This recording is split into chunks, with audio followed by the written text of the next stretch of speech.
There are many differences between regular people and drug kingpins. Not only is their life full of violence and unexpected events, you just never know when the police are gonna come bang down your door. Their homes are also, well, a little bit nicer looking than ours. People call it narcoarchitectura, the drug lord architecture. Think mansions, swimming pools, luxurious cars, secret passages. Even their own tombs have air conditioning, and it almost feels like a celebrity's fortune. So join us as we have a look inside some of the most controversial drug kingpins' homes that have ever existed. Oh, and a word of advice, kids: don't do drugs.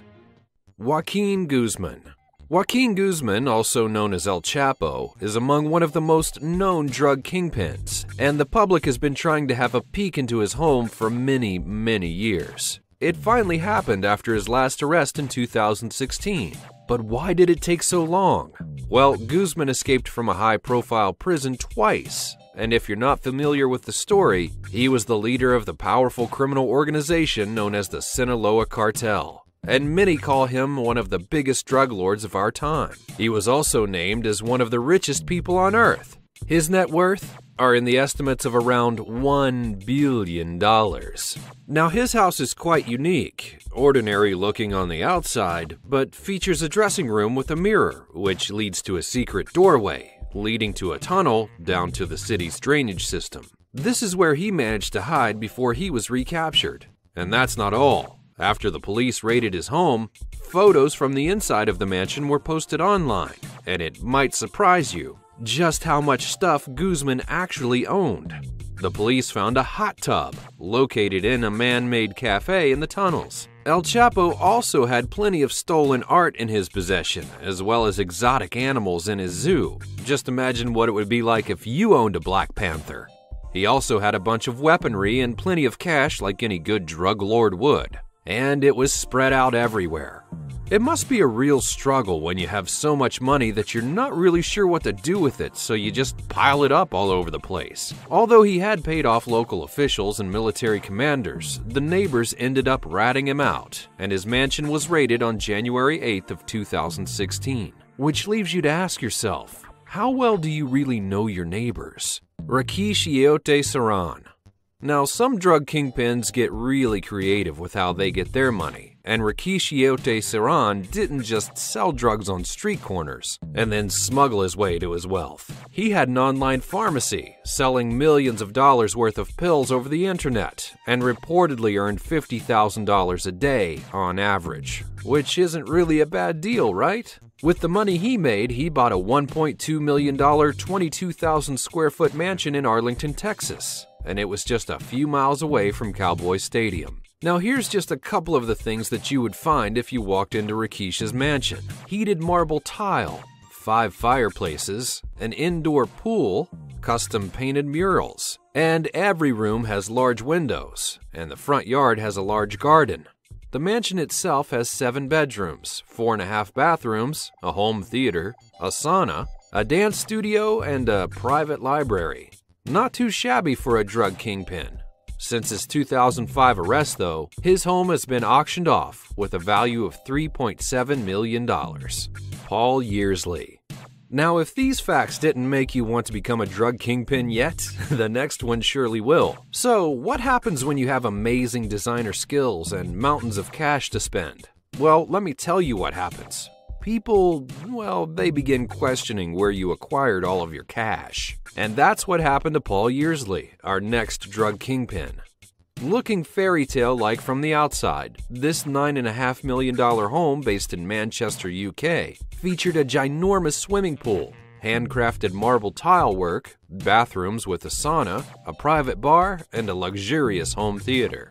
In 2009, Yearsley's mansion was even featured in a magazine, and it made Britain's crime agency wonder, how in the world did a man like him manage to get so much money?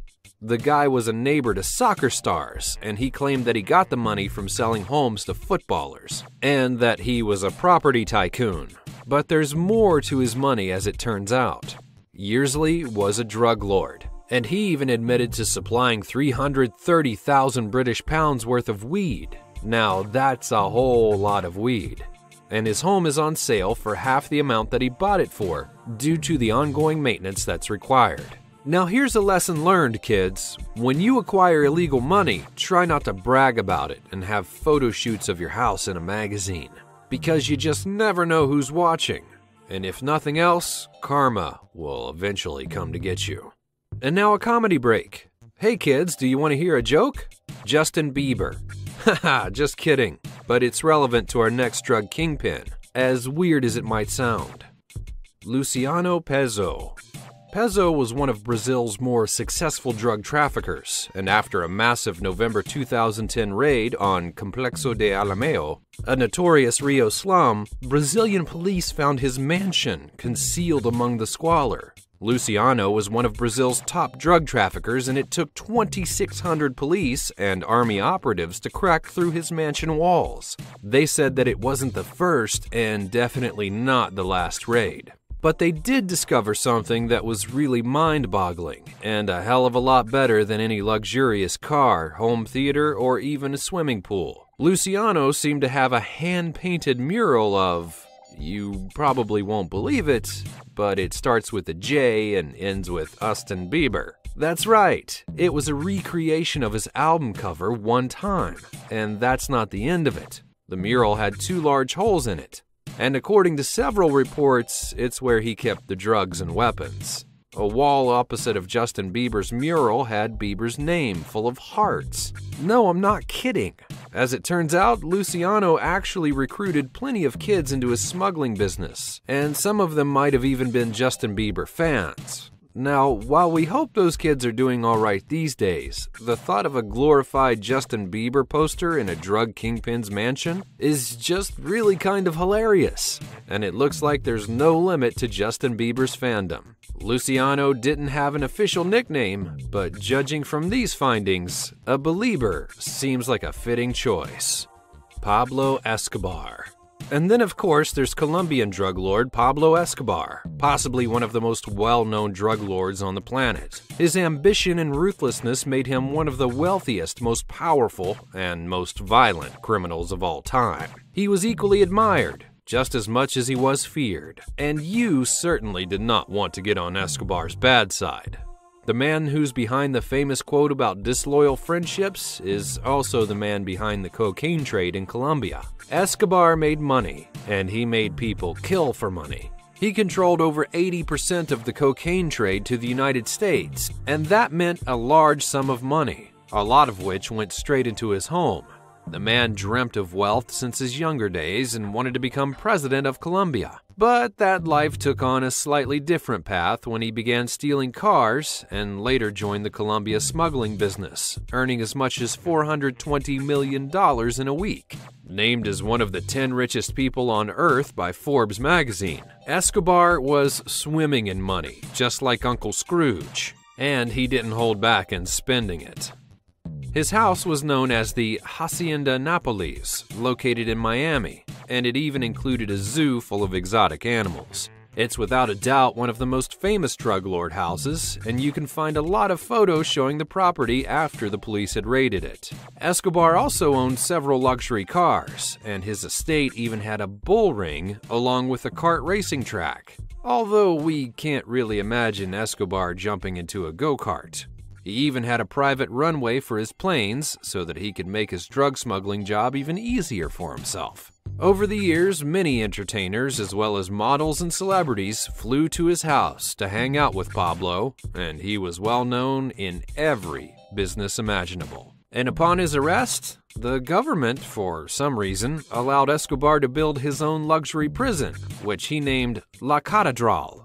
His employees were his guards, and the prison had a casino, a spa, and a nightclub.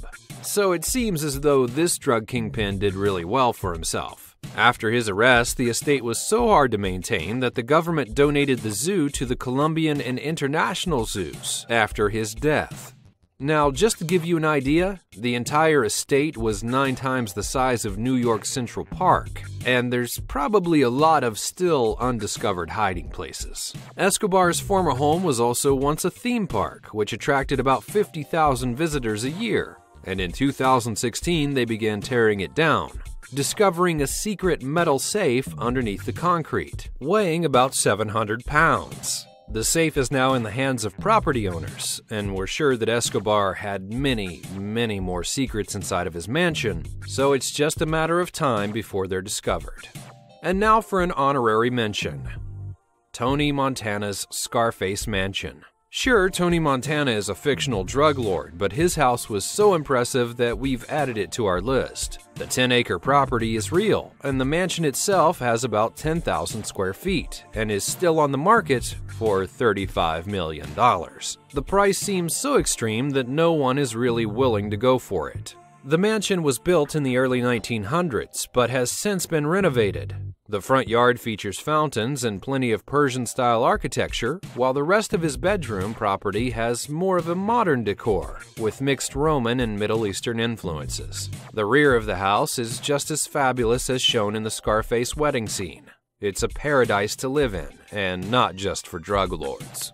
And certainly some drug lords just weren't lucky enough to own a home, although we're sure that they'd look fabulous. Perhaps those like the famous Queen of Cocaine, Griselda Blanco, Daniel Barrara, who burned his own fingerprints to become untrackable, or George Jacob Jung, also known as El Americano. And the list of drug kingpins just goes on and on and on.